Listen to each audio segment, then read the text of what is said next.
എല്ലാവർക്കും വീണ്ടും ഒരു പുതിയ വീഡിയോയിലേക്ക് സ്വാഗതം.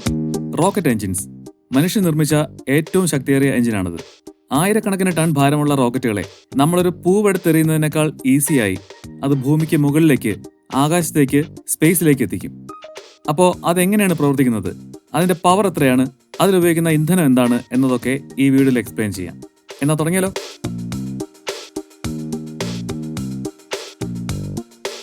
റോക്കറ്റ് സയൻസ് എന്ന് കേൾക്കുമ്പോൾ തന്നെ എക്സ്ട്രീം സയൻസ്, എക്സ്ട്രീം ടെക്നോളജി എന്നൊക്കെയാണ് മനസ്സിലേക്ക് വരിക. അപ്പോൾ അതിനെ ഒന്ന് സിംപ്ലിഫൈ ചെയ്ത് നമുക്ക് മനസ്സിലാക്കാൻ കഴിയുന്ന കാര്യങ്ങൾ മാത്രം, ആ രീതിയിൽ മാത്രം ഇതിൽ പറയാൻ ശ്രമിക്കാം. റോക്കറ്റ് എഞ്ചിന്റെ ശക്തി എത്രയാണെന്ന് അറിയണമെങ്കിൽ അത് ചെയ്യുന്ന ജോലി എത്രയുണ്ടെന്ന് അറിയണം. മനുഷ്യനെ ചന്ദ്രനിലെത്തിച്ച സാറ്റേൺ 5 റോക്കറ്റിന്റെ ഭൂമിയിൽ നിന്ന് ലിഫ്റ്റ് ഓഫ് ചെയ്യുന്ന സമയത്തെ വെയിറ്റ് ഏതാണ്ട് 3000 ടണ്ണിനടുത്തുണ്ടായിരുന്നു. ഇത്തരത്തിൽ 10 ടയറുള്ള ഒരു ടിപ്പറിന്റെ ഫുൾ ലോഡും കയറ്റിയ വെയിറ്റ് ഏതാണ്ട് 28-30 ടണ്ണാണ്. അപ്പോൾ അങ്ങനെ ഫുൾ ലോഡ് കയറ്റിയ 100-ലധികം ടിപ്പറുകളുടെ ഭാരം.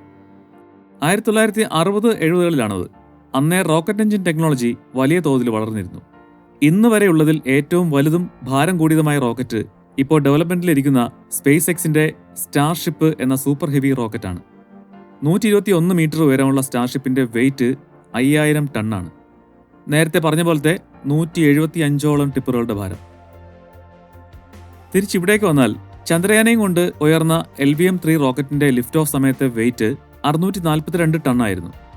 നേരത്തെ പറഞ്ഞ ഹെവി വെയിറ്റുകളെ അപേക്ഷിച്ച് കുറവാണെങ്കിലും 20-23 ടിപ്പറുകളുടെ വെയിറ്റ് ഉണ്ട്. ഇത്രയും വെയിറ്റ് വലിച്ചുകൊണ്ട് ഒരു ടിപ്പറിനെ പോലെ റോഡിൽ കൂടി ഓടിയാൽ പോരാ, നേരെ മേലേക്ക് ഇതിനെ വലിച്ചുയർത്തണം. ഉരുട്ടി നീക്കുന്നതും പൊക്കിയെടുക്കുന്നതും തമ്മിലുള്ള വ്യത്യാസം അറിയാലോ. ഒരു കാറിനെ നമുക്ക് തള്ളി നീക്കാം, പക്ഷെ ഒരു സ്കൂട്ടറിനെ പോലും നമുക്ക് എടുത്തുയർത്താൻ കഴിയില്ല. ഒരു സൈക്കിളിനെ എടുത്തുയർത്താം. അതും വെറുതെ എടുത്തുയർത്തിയാലും പോരാ, അതിവേഗതയിൽ ഒരു തോക്കിൽ നിന്ന് പോകുന്ന വെടിയുണ്ടയേക്കാൾ വേഗത്തിൽ വേണത്. വെടിയുണ്ടയുടെ വേഗത 3000 km/h ആണ്. LVM-3ലെ ലിഫ്റ്റ് ഓഫ് എഞ്ചിൻ ഈ 2 ബൂസ്റ്റർ റോക്കറ്റുകളുടേതാണ്. ഇത് രണ്ടും കൂടി വെറും 1 മിനിറ്റ് 48 സെക്കൻഡ് കൊണ്ട് അതിനെ 6437 km/h സ്പീഡിലെത്തിക്കും. അപ്പോൾ തന്നെ വെടിയുണ്ട പോകുന്നതിന്റെ ഇരട്ടി വേഗതയായി, സൗണ്ടിനേക്കാൾ 5 ഇരട്ടിയിലേറെ വേഗതയിൽ, അതും ഈ 20-ലേറെ ഫുൾ ലോഡ് ടിപ്പറുകളുടെ വെയിറ്റുമായിട്ട്. വിശ്വസിക്കാൻ തന്നെ പ്രയാസം അല്ലേ? അടുത്ത ഘട്ടം 2 മെയിൻ എഞ്ചിനുകൾ അതിനെ അടുത്ത 3 മിനിറ്റ് 18 സെക്കൻഡ് കൊണ്ട് 16643 km/h സ്പീഡിലെത്തിക്കും. പിന്നെ അവസാന ഘട്ടം ക്രയോജനിക് എഞ്ചിൻ, അത് അടുത്ത 10 മിനിറ്റ് 46 സെക്കൻഡ് കൊണ്ട് 36871 km/h സ്പീഡിലേക്കും. ഫ്യൂൽ ഉപയോഗിക്കുമ്പോഴും സ്റ്റേജുകൾ വിട്ടുമാറുമ്പോഴും ആദ്യത്തേക്കാൾ വെയിറ്റ് കുറയുമെങ്കിലും പിന്നെയും ഭീമമായിട്ടുള്ള വെയിറ്റ് ഉണ്ട്. അപ്പോൾ ഈ എഞ്ചിനുകളുടെ പവർ എത്രയുണ്ടാവും എന്ന ചിന്ത ഇപ്പോൾ നിങ്ങളുടെ മനസ്സിലുണ്ടാവും. പലരും ഞാനിപ്പോൾ ഇത് ഇത്ര BHP എന്ന് പറയുമെന്നും കരുതിയിരിപ്പുണ്ടാവും. പക്ഷെ ഇത് റോക്കറ്റ് എഞ്ചിനാണ്. ഇവിടെ കാര്യങ്ങളെല്ലാം വ്യത്യസ്തമാണ്. നമ്മൾ സാധാരണ ഉപയോഗിക്കുന്ന ഹോഴ്സ് പവറോ കിലോ വാട്ടോ അല്ല, കിലോ ന്യൂട്ടണിലാണ് റോക്കറ്റ് എഞ്ചിന്റെ ഔട്ട്പുട്ട് പറയുന്നത്. കാരണം ഇതിൽ പവറല്ല, ഫോഴ്സ് ആണ് കണക്കാക്കുന്നത്. അതിന് കാരണം ഇത് റിയാക്ഷൻ എഞ്ചിനാണ്. റിയാക്ഷൻ എന്ന വാക്ക് പറയുമ്പോൾ നമ്മൾ സ്കൂളിൽ പഠിച്ച ആ കാര്യം ഓർമ്മ വരുന്നുണ്ടാവും. എല്ലാ ആക്ഷനും ഒരു ഈക്വലും ഓപ്പോസിറ്റുമായ ഒരു റിയാക്ഷൻ ഉണ്ടാവും എന്ന സർ ഐസക് ന്യൂട്ടന്റെ 3rd law of motion. അതിൽ പറയും പോലെ ഒരു ആക്ഷന്റെ റിയാക്ഷനായി ഉണ്ടാവുന്ന എനർജിയിലാണ് റോക്കറ്റ് മുകളിലേക്ക് ഉയരുന്നത്. നമ്മളൊരാളെ പുഷ് ചെയ്താൽ അയാൾ മനഃപൂർവ്വം തിരിച്ച് പുഷ് ചെയ്തില്ലെങ്കിൽ കൂടി നമുക്ക് തിരിച്ച് പിന്നിലേക്ക് ഒരു പുഷ് ഫീൽ ചെയ്യും. അയാൾ പിന്നോട്ട് നീങ്ങുന്നതിനൊപ്പം നമ്മളും പിന്നിലേക്ക് പോകും. തോക്ക് വെച്ച് ഷൂട്ട് ചെയ്യുമ്പോൾ ആ തോക്കും ആളും പിന്നിലേക്ക് നീങ്ങുന്നത് കണ്ടിട്ടില്ലേ? അതിലെ വെടിയുണ്ടയുടെ മുന്നിലേക്കുള്ള പോകിന്റെയും അതിനു സഹായിച്ച തോക്കിനുള്ളിലെ ആ ചെറിയ പൊട്ടിത്തെറിയുടെയും റിയാക്ഷനാണത്. ഒരു ബോൾ എറിയുമ്പോൾ പോലും ഈ റിയാക്ഷൻ ഉണ്ടാവും. ചെറിയ തോതിലാണെങ്കിൽ കൂടി ഒരു പിന്നിലേക്കുള്ള തള്ള് നമുക്കുണ്ടാവും. പക്ഷെ നമ്മളത് ബാലൻസ് ചെയ്യും. പക്ഷെ ഒരു സ്കേറ്റ് ബോർഡിൽ കയറി നിന്നിട്ടാണ് ആ ബോൾ എറിയുന്നതെങ്കിൽ ആ റിയാക്ഷൻ ഫോഴ്സിൽ നമ്മളും സ്കേറ്റ് ബോർഡും കൂടി പിന്നോട്ട് പോകും. ബോളിന് എത്ര വെയിറ്റ് ഉണ്ട്, അത് എത്ര വേഗത്തിൽ എറിയുന്നു എന്നതൊക്കെ അനുസരിച്ചിരിക്കും സ്കേറ്റ് ബോർഡിന്റെ സ്പീഡും. അതായത് ആ പുഷ് ചെയ്യപ്പെടുന്ന സംഗതിയുടെ വെയിറ്റിനും ആ പുഷിന്റെ, ആ ആക്ഷന്റെ വേഗതയ്ക്കും അനുസരിച്ചിരിക്കും റിയാക്ഷൻ ഫോഴ്സിന്റെ ശക്തി. അപ്പോൾ ഇത്തരത്തിൽ തുടർച്ചയായി അതിവേഗത്തിൽ ബോർഡുകൾ തെറിപ്പിച്ചുകൊണ്ടിരുന്നാൽ ഒരു റോക്കറ്റ് എഞ്ചിന് മറുസൈഡിലേക്ക് പോകാനുള്ള ഫോഴ്സ് കിട്ടും. അതുതന്നെയാണ് റോക്കറ്റ് എഞ്ചിനിൽ ചെയ്യുന്നത്. വലിയ മാസിനെ, വെയിറ്റിനെ അതിവേഗതയിൽ, സൗണ്ടിന്റെ പല ഇരട്ടി വേഗതയിൽ പുറത്തേക്ക് തള്ളും. ഇങ്ങനെ പുറത്തേക്ക് തള്ളാൻ ടൺ കണക്കിന് ഫ്യൂവലാണ് റോക്കറ്റിൽ സൂക്ഷിച്ചിരിക്കുന്നത്. പക്ഷേ അതിനെ അതിവേഗത്തിൽ പുറത്തേക്ക് തള്ളണമല്ലോ. അതിന് നമ്മുടെ സാധാരണ ഇന്റേണൽ കമ്പഷൻ എഞ്ചിൻ സിലിണ്ടറിലെ പോലെ കമ്പഷൻ ചേംബറിൽ ആ ഫ്യൂവലിനെ കത്തിക്കുന്നു. അത് എക്സ്പാൻഡായി അതിവേഗത്തിൽ പുറത്തേക്ക് പോകുന്നു. അപ്പോൾ റോക്കറ്റ് എഞ്ചിനിൽ നിന്ന് ഈ പുറത്തേക്ക് വരുന്ന തീയും പുകയും ഫ്യൂവൽ കത്തി വരുന്നതാണ്. അതിൻ്റെ തള്ളലുകൊണ്ടാണ് റോക്കറ്റ് മുകളിലേക്ക് കുതിക്കുന്നത്. ഈ തള്ളലിന് ത്രസ്റ്റ് എന്ന് പറയും. അതൊരു ഫോഴ്സാണ്. അതിൻ്റെ യൂണിറ്റ് ന്യൂട്ടനാണ്. ഹോഴ്സ് പവറും വാട്ടുമല്ല. പക്ഷെ മലയാളത്തിൽ നമുക്കിത് രണ്ടും ശക്തിയാണ്, ബലമാണ്. അപ്പോൾ ഈ ന്യൂട്ടൺ എന്നൊക്കെ പറഞ്ഞാൽ അതെങ്ങനെ നമുക്ക് മനസ്സിലാവും? എങ്ങനെ നമുക്കറിയാവുന്ന HP-യുമായിട്ട് താരതമ്യം ചെയ്യും എന്നൊക്കെ ഓർത്ത് വിഷമിക്കണ്ട. അത് ഞാൻ നിങ്ങൾക്ക് മനസ്സിലാവുന്ന രീതിയിൽ എക്സ്പ്ലെയിൻ ചെയ്തു തരാം. നമ്മൾ നേരത്തെ കണ്ട ബോൾ എറിയുന്ന എക്സാമ്പിളിൽ ആ ബോളിൽ നമ്മൾ കൊടുത്തത് ഒരു ഫോഴ്സാണ്. ഒരു കാർ തള്ളുമ്പോൾ നമ്മളൊരു നിശ്ചിത ഫോഴ്സ് അതിൻ്റെ പുറത്ത് കൊടുക്കുകയാണ്, ഒരു ബലം പ്രയോഗിക്കുകയാണ്. ഒരു സാധനം വലിച്ചു നീക്കുമ്പോൾ അനുഭവപ്പെടുന്ന തടസ്സം അതൊരു ഫോഴ്സാണ്, ഫ്രിക്ഷണൽ ഫോഴ്സ്. ഒരു കാന്തം ഒരു ഇരുമ്പിനെ ആകർഷിക്കുന്ന ബലം അത് ഫോഴ്സാണ്, മാഗ്നറ്റിക് ഫോഴ്സ്. നമ്മൾ ഈ മൊബൈൽ എടുത്ത് ഉയർത്താൻ ഒരു ബലം കൊടുക്കുന്നുണ്ട്, അത് ഫോഴ്സാണ്. അപ്പോൾ അതിൽ ഭൂമി ഒരു ഫോഴ്സ് ചെലുത്തുന്നുണ്ട്, ഗ്രാവിറ്റിയുടെ രൂപത്തിൽ. അതുകൊണ്ടാണ് അതിന് നമുക്ക് വെയിറ്റ് ഫീൽ ചെയ്യുന്നത്. ബോൾ എറിയാനും കാർ തള്ളാനും നമ്മൾ എത്ര ഫോഴ്സ് കൊടുത്തു എന്ന് നമുക്കറിയില്ലെങ്കിലും ഭൂമി ഓരോ സാധനത്തെയും താഴേക്ക് വലിക്കുന്ന ഗ്രാവിറ്റേഷണൽ ഫോഴ്സിന് കൃത്യമായ കണക്കുണ്ട്. 1 കിലോഗ്രാം വെയിറ്റുള്ള ഒരു സംഗതിയെ ഭൂമി വലിക്കുന്നത് 9.8 ന്യൂട്ടൺ ഫോഴ്സിലാണ്. അതിനെ റൗണ്ട് ചെയ്ത് 10 ന്യൂട്ടൺ എന്ന് പറയാം.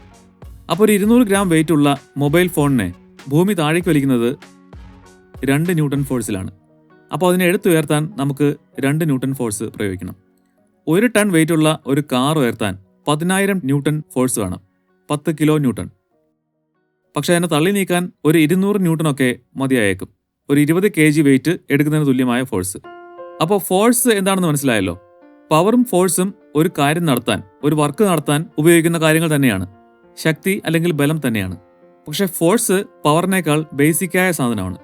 ഒരു കാർ തള്ളുമ്പോൾ നമ്മൾ കാറിന്റെ പുറത്തൊരു നിശ്ചിത ഫോഴ്സ് കൊടുക്കുന്നു എന്ന് പറഞ്ഞല്ലോ.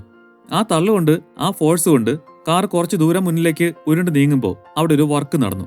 ഇനി അത് എത്ര സമയം കൊണ്ടാണ് നമ്മൾ ആ കാറിനെ അത്രയും ദൂരത്തേക്ക് ഉരുട്ടി നീക്കിയത് എന്നതുകൂടി കണക്കിലെടുക്കുമ്പോൾ നമ്മൾ എത്ര പവർ അതിനുവേണ്ടി ഉപയോഗിച്ചു എന്നതാവും. അത് എക്സ്പ്ലെയിൻ ചെയ്യാൻ ഈ കാർ തള്ളലിനേക്കാൾ കുറച്ചുകൂടി ബെറ്റർ ഉദാഹരണം പറയാം. ബൈജൂസിന്റെ സൈറ്റിൽ നിന്ന് കിട്ടിയതാണിത്. അതിനെ പക്ഷെ ഞാനൊന്ന് മോഡിഫൈ ചെയ്തിട്ടുണ്ട്, ഒന്നുകൂടെ സിമ്പിൾ ആക്കാൻ വേണ്ടി. അപ്പോൾ കാര്യം ഇതാണ്. ഒരു ലിഫ്റ്റ്, അതിന്റെ വെയിറ്റ് 2000 kg ആണ്, 2 ടൺ. അത് 2 സെക്കൻഡ് കൊണ്ട് 4 മീറ്റർ ഉയർന്ന് അടുത്ത നിലയിലേക്ക് എത്തുന്നു. അപ്പോൾ അതിന് ലിഫ്റ്റിന്റെ മോട്ടോർ എത്ര പവർ പ്രയോഗിച്ചു എന്ന് നോക്കാം. ആദ്യം ഇതിനെ ഉയർത്താൻ വേണ്ട ഫോഴ്സ് കണക്കാക്കണം. 1 kg ഉയർത്താൻ 10 ന്യൂട്ടൺ ഫോഴ്സ് വേണം എന്നുള്ളതുകൊണ്ട് ഇവിടെ 2000 kg ഉയർത്താൻ വേണ്ട ഫോഴ്സ് 20,000 ന്യൂട്ടൺ ആണ്. അടുത്ത് എത്ര വർക്ക് നടന്നു എന്ന്, ഫോഴ്സും എത്ര ഡിസ്റ്റൻസിലേക്ക് അതിനെ തള്ളിയോ വലിച്ചോ നീക്കി എന്നതും കൂടി ചേരുമ്പോഴാണ് എത്ര വർക്ക് നടന്നു, വർക്ക് ഡൺ ആവുന്നത്. 4 മീറ്റർ ഉയരത്തിലേക്കാണ് ലിഫ്റ്റിനെ ഉയർത്തിയത്. അപ്പോൾ 20,000 ന്യൂട്ടൺ ഇൻറ്റു 4 മീറ്റർ 80,000 ജൂൾസ് എന്നതാണ് വർക്ക് ഡണ്ണിന്റെ യൂണിറ്റ്. അപ്പോൾ 80,000 ജൂൾസ് വർക്ക് നടന്നു. എത്ര സമയം കൊണ്ട് ആ വർക്ക് നടന്നു എന്നത് കണക്കാക്കുമ്പോഴാണ് പവർ കിട്ടുന്നത്, വർക്ക് ബൈ ടൈം. ഇവിടെ 2 സെക്കൻഡ് കൊണ്ടാണ് ഈ വർക്ക് നടന്നിരിക്കുന്നത്. അപ്പോൾ 80,000 ജൂൾസ് ഭാഗം 2 സെക്കൻഡ് 40,000. ഈ കിട്ടിയിരിക്കുന്ന പവർ വാട്ടിലാണ്, 40,000 വാട്ട്സ്. 750 വാട്ട്സ് ആണ് ഒരു HP. അപ്പോൾ 53.3 HP. ലിഫ്റ്റ് മോട്ടോറിന്റെ പവർ 53 HP ആണെന്നാണ് കിട്ടുന്നത്.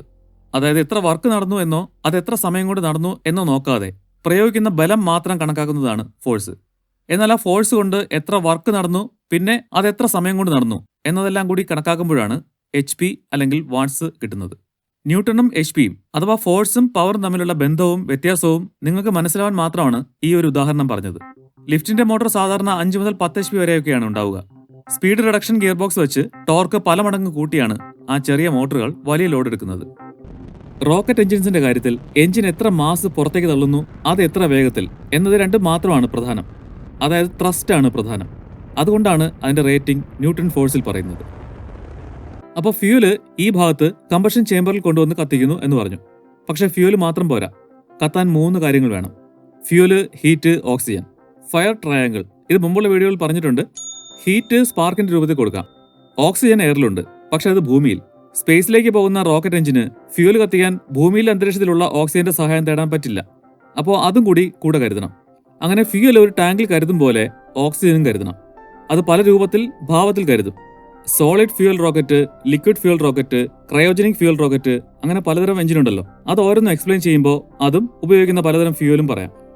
അതിലേക്ക് പോകും മുമ്പ് വളരെ പ്രധാനപ്പെട്ട ഒരു കാര്യം നമ്മൾ മനസ്സിലാക്കാനുണ്ട്. റോക്കറ്റ് എഞ്ചിൻ എന്ന് പറയുമ്പോൾ നമ്മുടെ മനസ്സിൽ വരുന്ന ഈ ട്രേഡ് മാർക്ക് ഡിസൈനിനെ പറ്റി. ഈ താഴ്ഭാഗത്തെ സംഗതിക്ക് നോസിൽ എന്നാണ് വിളിക്കുന്നത്. ഇതിന്റെ ഈ ഷേപ്പ് ബാർബിയുടെ ഫ്രോക്ക് കണ്ട് ഇൻസ്പയർ ആയി ചെയ്തതാവില്ലല്ലോ. വേറെ ഒരു തരം ഡിസൈനും നമ്മൾ കണ്ടിട്ടുമില്ല. ഇതിന്റെ കട്ട് ചെയ്ത ഭാഗം കണ്ടാൽ എഞ്ചിൻ അകവശം ഡിസൈൻ ചെയ്തിരിക്കുന്നതും ബാർബി ഡോളിനെ പോലെ വടിവത്ത ഷേപ്പിലാണ്. ഈ ഡിസൈൻ റോക്കറ്റ് എഞ്ചിന്റെ എഫിഷ്യൻസിയും ത്രസ്റ്റും വളരെയധികം കൂട്ടുന്നുണ്ട്. അതെങ്ങനെയെന്ന് നോക്കാം. വെഞ്ചുറി എഫക്റ്റ് എന്ന് കേട്ടിട്ടുണ്ടാവുമല്ലോ. നമ്മൾ പഴയ കാർബറേറ്റർ വീഡിയോയിൽ അത് വിശദമായിട്ട് എക്സ്പ്ലെയിൻ ചെയ്തിരുന്നു. എയറോ ലിക്വിഡോ കടന്നു പോകുന്ന ഒരു പൈപ്പിൽ ഇങ്ങനെ ഒരു ഞെരുക്കം വന്നാൽ അവിടെ വെച്ച് ആ ഫ്ലൂയിഡിന് വേഗത കൂടും, പക്ഷെ പകരം പ്രഷർ കുറയും. ഇതാണ് സിമ്പിളായിട്ട് പറഞ്ഞാൽ വെഞ്ചുറി എഫക്റ്റ് എന്നത്. വെള്ളം വരുന്ന ഹോസിന്റെ തുമ്പ് ഞെരുക്കി ചെറുതാക്കുമ്പോൾ വെള്ളം ചീറ്റി ദൂരേക്ക് വീഴുന്നത് വെഞ്ചുറി എഫക്റ്റ് കാരണമാണ്. വെള്ളത്തിന്റെ സ്പീഡ് അവിടെ വെച്ച് കൂടും. ഞെരുങ്ങിയ ഭാഗത്ത് സ്പീഡ് കൂടിയിട്ട് വീണ്ടും ഏരിയ പഴയ കണക്കാകുമ്പോൾ ഫ്ലൂയിഡിന്റെ സ്പീഡ് വീണ്ടും പഴയ പോലെയാവും. എന്നാൽ ഏരിയ വീണ്ടും കൂടിയാൽ സ്പീഡ് വീണ്ടും കുറയും. ഏരിയ വലുതാകും തോറും സ്പീഡ് കുറയും. ഇതാണ് നോർമൽ വെഞ്ചുറി എഫക്റ്റ്. പിന്നെ എന്തുകൊണ്ട് റോക്കറ്റ് എഞ്ചിന്റെ നോസിൽ ഈ രീതിയിൽ ഡിസൈൻ ചെയ്തു? എയറിന്റെയും ലിക്വിഡിന്റെയും നോർമൽ സ്പീഡിലുള്ള ഒഴുക്കിനാണ് ഈ തരത്തിലുള്ള വെഞ്ചുറി എഫക്റ്റ് ബാധകം. പക്ഷെ റോക്കറ്റ് എഞ്ചിന്റെ കമ്പഷൻ ചേമ്പറിൽ നിന്ന് പുറത്തേക്ക് പോകുന്ന ഗ്യാസിന് വളരെ വലിയ വേഗതയുണ്ടാവും. അത് വീണ്ടും കൂട്ടാനാണ് ഈ ഞെരുങ്ങിയ ഭാഗം. ഇതിന് തൊണ്ട എന്നർത്ഥമുള്ള ത്രോട്ട് എന്നാണ് പറയുക. ഇവിടെ വെച്ച് വെഞ്ചുറി എഫക്റ്റിൽ ഉണ്ടാവേണ്ട സ്പീഡ് വർധന സ്വാഭാവികമായിട്ടും ഉണ്ടാവും. ത്രോട്ടിൽ വെച്ച് ആ ഗ്യാസ് സൗണ്ടിന്റെ വേഗതയിലെത്തും. പിന്നെ അത് ഏരിയ കൂടിയ ഭാഗത്തേക്ക് ഇറങ്ങുമ്പോൾ സൗണ്ടിനേക്കാൾ വേഗത കുറഞ്ഞ നോർമൽ ഫ്ലൂയിഡിനെ പോലെ പതുങ്ങില്ല, പകരം കുതിക്കും. സൗണ്ടിനേക്കാൾ വേഗത കൂടിയ സൂപ്പർസോണിക് സ്പീഡിലാവും. പിന്നെ ഏരിയ കൂടുന്തോറും സ്പീഡ് കൂടിക്കൊണ്ടിരിക്കും. അതിനൊരു പരിധിയുണ്ടെങ്കിലും സൗണ്ടിന്റെ പല ഇരട്ടി വേഗത്തിലാവും. 13 ഇരട്ടിയിലധികം വരെ വേഗത ഉണ്ടാവുന്ന എഞ്ചിനുണ്ട്. അപ്പോൾ കമ്പഷൻ ചേമ്പറിൽ ഫ്യൂൽ കത്തിയുണ്ടാവുന്ന ഗ്യാസ് മാസിന്റെ വെലോസിറ്റി സൗണ്ടിന്റെ പല മടങ്ങ് സ്പീഡിലാക്കി എഞ്ചിന്റെ ത്രസ്റ്റ് പല ഇരട്ടി വലുതാക്കുന്നത് ഈ ത്രോട്ടിന്റെയും നോസിലിന്റെയും ഈ ഷേപ്പാണ്. പക്ഷേ ഓരോ കമ്പഷൻ ചേമ്പറിന്റെ സൈസിന്റെയും ഉപയോഗിക്കുന്ന ഫ്യൂലിന്റെയും അടിസ്ഥാനത്തിൽ ഈ ത്രോട്ടിന്റെയും നോസിലിന്റെയും ഷേപ്പ് വളരെ ശ്രദ്ധയോടെ ഡിസൈൻ ചെയ്യേണ്ടി വരും. ഇനി നമ്മുടെ LVM-3 വച്ച് സോളിഡ്, ലിക്വിഡ്, ക്രയോജനിക് എഞ്ചിൻസിനെ പറ്റിയും അതിലൊക്കെ ഉപയോഗിക്കുന്ന ഫ്യൂലിനെ പറ്റിയും മനസ്സിലാക്കാം. ഈ മെയിൻ റോക്കറ്റ് ബോഡിയോട് ചേർത്ത് വച്ചിരിക്കുന്ന 2 സംഗതികളാണ് ബൂസ്റ്റർ റോക്കറ്റ്സ്. തറയിൽ നിന്ന് ഉയരാൻ വേണ്ട കൂടിയ പവർ കൊടുക്കുന്നത് S-200 എന്ന് പേരുള്ള 25 മീറ്റർ ഉയരവും 3.3 മീറ്റർ ഡൈയും 236 ടൺ വെയിറ്റുമുള്ള ഈ 2 ഭീമന്മാരാണ്. പക്ഷേ ഏറ്റവും സിമ്പിൾ എഞ്ചിൻ ഡിസൈനാണിത്. സോളിഡായ കട്ടിക്കിരിക്കുന്ന ഫ്യൂലാണ് ഇതിലുപയോഗിക്കുന്നത്. സോളിഡ് ഫ്യൂൽ ആയതുകൊണ്ട് പ്രത്യേകം ടാങ്ക് ഒന്നും വേണ്ട. ഈ ബൂസ്റ്റർ ബോഡിക്കുള്ളിൽ ഈ കാണുന്നത് മുഴുവൻ ഫ്യൂലും ഓക്സിഡൈസറും കൂടി മിക്സ് ചെയ്ത് കട്ടിക്ക് വച്ചിരിക്കുന്നതാണ്. ഈ മിക്സ്ചർ ഒരൽപ്പം റബ്ബർ ടൈപ്പ് മെറ്റീരിയലാണ്. അതിന് നടുവിൽ ഒരു ഹോളും. അതാണ് ഇതിലെ കമ്പഷൻ ചേമ്പർ. HTPB എന്ന് ചുരുക്കി പറയുന്ന ഹൈഡ്രോക്സിൽ ടെർമിനേറ്റഡ് പോളിബ്യൂട്ടാഡീൻ ആണ് ഈ കാണുന്നതിലെ ബേസ് മെറ്റീരിയൽ. ഒരു ലിക്വിഡ് പരുവത്തിലുള്ള പോളിയുറേത്തനായ ഇതിൽ ഫ്യൂലായിട്ട് അലുമിനിയം പൗഡറും കത്താനുള്ള ഓക്സിജൻ കൊടുക്കുന്ന ഓക്സിഡൈസറായിട്ട് അമോണിയം പെർക്ലോറേറ്റും ഇത് ഉറച്ച് സോളിഡ് ആവാനുള്ള ഒരുതരം സിന്തറ്റിക് റബ്ബറും ചേർത്ത് മിക്സ് ചെയ്ത് ഈ റോക്കറ്റ് ബോഡിക്കുള്ളിൽ കാസ്റ്റ് ചെയ്ത് അത് പിന്നെ ഉറച്ചാണ് ഇത് ഇത്തരത്തിലായി മാറുന്നത്. ഈ ഓരോ ബൂസ്റ്റർ ബോഡിക്കകത്തും 205 ടണ്ണിന്റെ HTPB ആണുള്ളത്. അപ്പോൾ എന്ത് വലിയ ബൗളുകളിലായിരിക്കും ഇതിനിട്ട് മിക്സ് ചെയ്തെടുക്കുന്നത് എന്നൊന്ന് ചിന്തിച്ചു നോക്കിയേ. അപ്പോൾ ഇത് കത്തിക്കാനായി ഇവിടെയായി ഒരു ഇഗ്നൈറ്റർ വെച്ചിട്ടുണ്ട്. ചെറിയ സ്പാർക്കൊന്നും പോരാ ഇത് കത്തി തുടങ്ങാൻ. ഒരു ചെറിയ സ്ഫോടനം തന്നെ അതുണ്ടാക്കും. അതിന്റെ ചൂടിൽ ഈ ഫ്യൂൽ മിക്സർ കത്തി തുടങ്ങും. കത്തി ഗ്യാസായി മാറും. ഭീകരമായി എക്സ്പാൻഡ് ആവും, വികസിക്കും. അതിന് പുറത്തേക്ക് എസ്കേപ്പ് ആവാൻ ഒരേ ഒരു ഓപ്പണിങ്ങേ ഉള്ളൂ, താഴെയുള്ള നോസിൽ. അതിലൂടെ അതിന്റെ ത്രോട്ടിലൂടെ കടന്നു പോകുന്ന ഗ്യാസ് സൗണ്ടിന്റെ വേഗതയിൽ സോണിക് സ്പീഡിൽ എത്തുന്നു. തുടർന്ന് നോസിലേക്ക് ഇറങ്ങുന്ന അത് വീണ്ടും പല ഇരട്ടി വേഗത്തിലാവുന്നു. ആ ടൺ കണക്കിന് മാസും ആ അതിവേഗതയും ചേർന്ന് ഏതാണ്ട് 5150 കിലോ ന്യൂട്ടൺ, 51 ലക്ഷം ന്യൂട്ടൺ ഫോഴ്സ് ഈ ഓരോ S-200 റോക്കറ്റ് എഞ്ചിനുകളും പ്രൊഡ്യൂസ് ചെയ്യുന്നുണ്ട്. രണ്ടും കൂടി 1 കോടി ന്യൂട്ടൺ. 1 കിലോഗ്രാം ഉയർത്താൻ 10 ന്യൂട്ടൺ ഫോഴ്സ് എന്നാണ് നമ്മൾ നേരത്തെ മനസ്സിലാക്കിയത്. അപ്പോൾ 10 ലക്ഷം kg, അതായത് 1000 ടൺ ഉയർത്താനുള്ള ഫോഴ്സായി. 642 ടണ്ണാണ് ഫുൾ ഫ്യൂലോട് കൂടിയ വെയിറ്റ്. പിന്നെ മേലേക്ക് വരുന്തോറും അത് പുറത്തേക്ക് കത്തിച്ച് കളയുന്നത് കൊണ്ട് വെയിറ്റ് കുറഞ്ഞുകൊണ്ടിരിക്കും, സ്പീഡ് കൂടിക്കൊണ്ടിരിക്കും. വെറും 2 മിനിറ്റ് 7 സെക്കൻഡ് കൊണ്ട് ഈ 410 ടൺ ഫ്യൂലും കത്തിച്ചു തീർക്കും. പക്ഷെ അപ്പോഴേക്കും ഈ ഭീമാകാരൻ ഭൂമിയിൽ നിന്ന് 62 കിലോമീറ്റർ ഉയരത്തിലും 7100 കിലോമീറ്റർ പെർ അവർ സ്പീഡിലും എത്തിയിട്ടുണ്ടാവും. കത്തിത്തീർന്ന റോക്കറ്റ് ബൂസ്റ്റേഴ്സ് മെയിൻ ബോഡിയിൽ നിന്ന് വേർപെട്ട് താഴേക്ക് വീഴുകയാണ് ചെയ്യുക. ഡെഡ് വെയിറ്റിനെ വീണ്ടും ചുമക്കേണ്ടല്ലോ. ഓരോന്നും 31 ടൺ വീതമുണ്ട് ഫ്യൂൽ മുഴുവൻ കത്തിത്തീർന്നിട്ടും. ഈ സോളിഡ് ഫ്യൂൽ സംഗതി സിമ്പിളൊക്കെ ആണെങ്കിലും ഒരു വലിയ പ്രശ്നമുണ്ട്. ഒരിക്കൽ കത്തി തുടങ്ങിക്കഴിഞ്ഞാൽ പിന്നെ ഇതിനെ ഓഫ് ചെയ്യാൻ വഴിയൊന്നുമില്ല. ഫ്യൂൽ കത്തി തീരുന്നവരെ അത് കത്തും. ലിഫ്റ്റ് ഓഫ് ചെയ്യുന്ന സമയത്തെ സ്റ്റേജ് ആയതുകൊണ്ട് ഇതൊരു സേഫ്റ്റി പ്രശ്നമാണ്. പല വലിയ അപകടങ്ങളും ഇങ്ങനെ ഉണ്ടായിട്ടുമുണ്ട്. ടാങ്കിൽ പ്രത്യേകം സൂക്ഷിച്ചിരിക്കുന്ന ഫ്യൂൽ ആണെങ്കിൽ ഒരു വാൽവോ പമ്പോ ഓഫ് ചെയ്ത് അത് കമ്പഷൻ ചേമ്പറിലേക്ക് എത്താതെ നോക്കാം. പക്ഷേ ഇതിൽ അങ്ങനെയൊന്നും പറ്റില്ല. പിന്നെ അതിനെ പൊട്ടിത്തെറിപ്പിച്ച് നശിപ്പിക്കാനുള്ളൊരു സിസ്റ്റം ഈ റോക്കറ്റിൽ മൊത്തം സെറ്റ് ചെയ്തിട്ടുണ്ട്. റോക്കറ്റ് ഒരു സേഫ് ഡിസ്റ്റൻസിലേക്ക് എത്തും മുമ്പ് എന്തെങ്കിലും ഫോൾട്ട് ഉണ്ടായി അത് തിരികെ വീഴുമെന്ന് തോന്നിയാൽ അതിനെ പൊട്ടിച്ചിതറിക്കാനുള്ള ആ കമാൻഡ് കൊടുക്കും. അത് ഈ സോളിഡ് റോക്കറ്റിലും ചെയ്തിട്ടുണ്ട്. അടുത്ത് main rocket engine. Main stage, core stage എന്നൊക്കെ പറയും.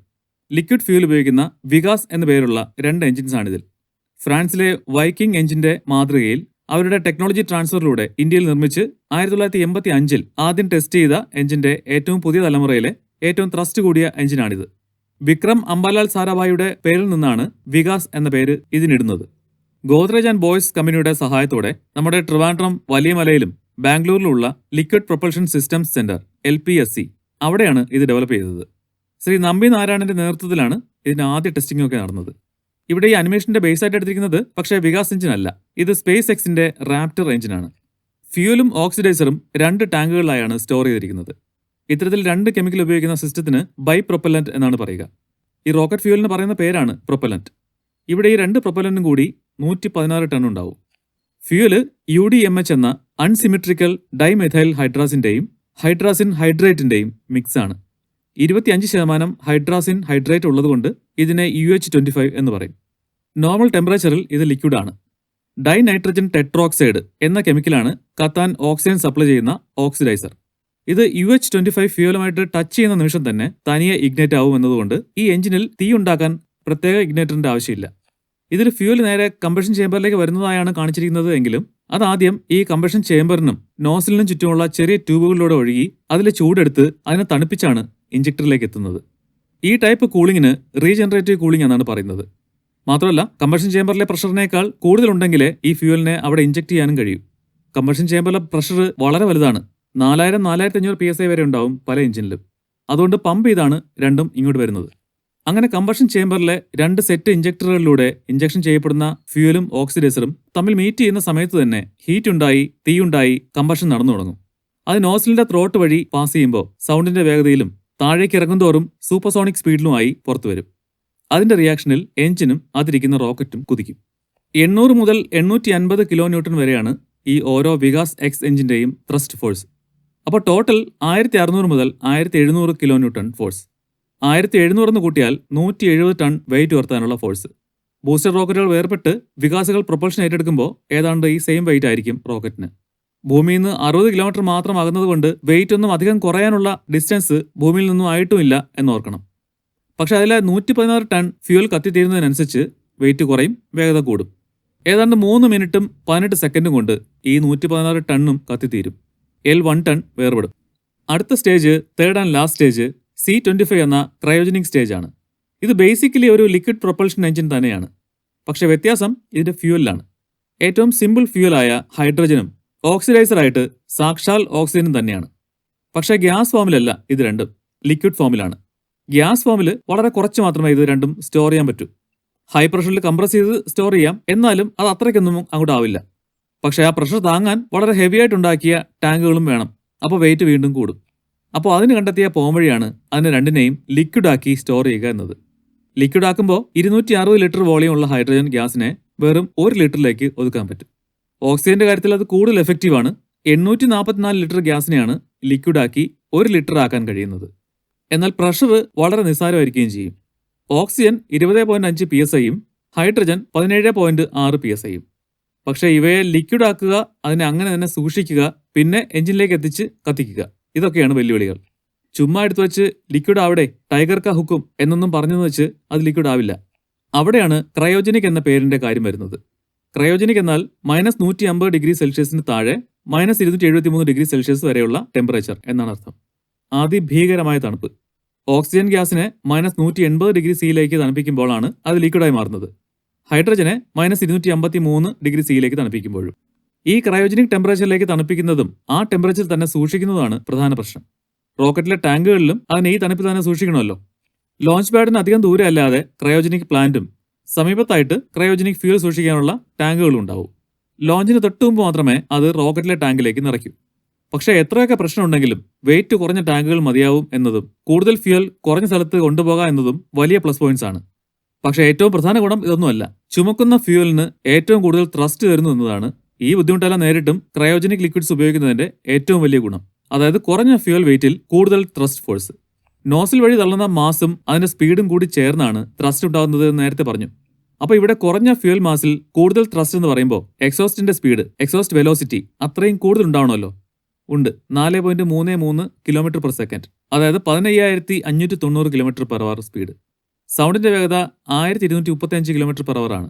അപ്പോൾ സൗണ്ടിന്റെ 12.5 ഇരട്ടി വേഗതയിലാണ് ആ എക്സോസ്റ്റ് പുറത്തേക്ക് പോകുന്നത്. ഈ തണുത്തുറഞ്ഞ ഫ്യൂലും ഓക്സിഡൈസറും ഉപയോഗിക്കാനും എഞ്ചിനിൽ കുറേയേറെ പ്രത്യേകതകൾ വേണം. ഇവിടെ അതെല്ലാം എക്സ്പ്ലെയിൻ ചെയ്യാൻ ഉദ്ദേശിക്കുന്നില്ല. വേണമെങ്കിൽ ഫ്യൂച്ചറിൽ ഒരു പ്രത്യേകം വീഡിയോ ചെയ്യാം. ഇവിടെയും ഫ്യൂൽ നേരെ കമ്പഷൻ ചേമ്പറിലേക്ക് വരുന്നതായാണ് കാണിച്ചിരിക്കുന്നതെങ്കിലും ഫ്യൂലും ഓക്സിഡൈസറും ഉപയോഗിച്ച് ഒരു ചെറിയ ബർണറിൽ കത്തിച്ച് അതിന്റെ പവറിൽ ഒരു ടർബൈൻ പമ്പ് കറക്കി ഹൈഡ്രജനെയും ഓക്സിജനെയും പമ്പ് ചെയ്ത് ഈ ഹൈഡ്രജൻ ഫ്യൂലിനെ നോസിലെ ചെറിയ പാസേജുകളിലൂടെ കടത്തിവിട്ട് നോസിലിനെ തണുപ്പിക്കുകയും ഒപ്പം ഹൈഡ്രജനെ ചൂടാക്കുകയും ചെയ്ത ശേഷമാണ് അത് കമ്പഷൻ ചേമ്പറിലേക്ക് എത്തുന്നതും ഇഞ്ചക്ട് ചെയ്യുന്നതും. ഈ റാപ്റ്റർ എഞ്ചിൻ ശരിക്കും ക്രയോജനിക് എഞ്ചിനാണ്. ഈ വെർട്ടിക്കലായിട്ടിരിക്കുന്നത് ടർബൈൻ പമ്പാണ്. ഇവിടെ ഹൈഡ്രജനും ഓക്സിജനും ഇഞ്ചക്ട് ചെയ്യുമ്പോൾ അത് തനിയെ കത്തില്ല. പ്രത്യേകം ഒരു ഇഗ്നൈറ്റർ തന്നെ വേണം. LVM-3യിലെ ക്രയോജനിക് എഞ്ചിന്റെ പേര് CE-20 എന്നാണ്. ഇപ്പോൾ സർവീസിലുള്ള ലോകത്തെ ഏറ്റവും ത്രസ്റ്റ് കൂടിയ അപ്പർ സ്റ്റേജ് ക്രയോജനിക് എഞ്ചിൻ ഇതാണ്. Maximum 220 kN thrust. റാപ്റ്റർ 3 എന്ന സ്പേസ് എക്സിന്റെ ഏറ്റവും ത്രസ്റ്റ് കൂടിയ ക്രയോ എഞ്ചിന്റെ ത്രസ്റ്റ് 2640 kN ആണ്. നമ്മുടേതിന്റെ 12 ഇരട്ടി. ഇങ്ങനത്തെ 33 റാപ്റ്റർ ക്രയോ എഞ്ചിൻസ് ആണ് അവരുടെ സ്റ്റാർഷിപ്പ് സ്പേസ് ക്രാഫ്റ്റിന്റെ സൂപ്പർ ഹെവി ബൂസ്റ്ററിന്റെ അടിയിൽ പിടിപ്പിച്ചിരിക്കുന്നത്. ലിക്വിഡ് മീഥേനാണ് ഫ്യൂൽ, കൂടെ ലിക്വിഡ് ഓക്സിജനും. പക്ഷേ ഏറ്റവും പവർഫുൾ സിംഗിൾ എഞ്ചിൻ പഴയ അപ്പോളോ പ്രോഗ്രാമിൻ്റെയാണ്.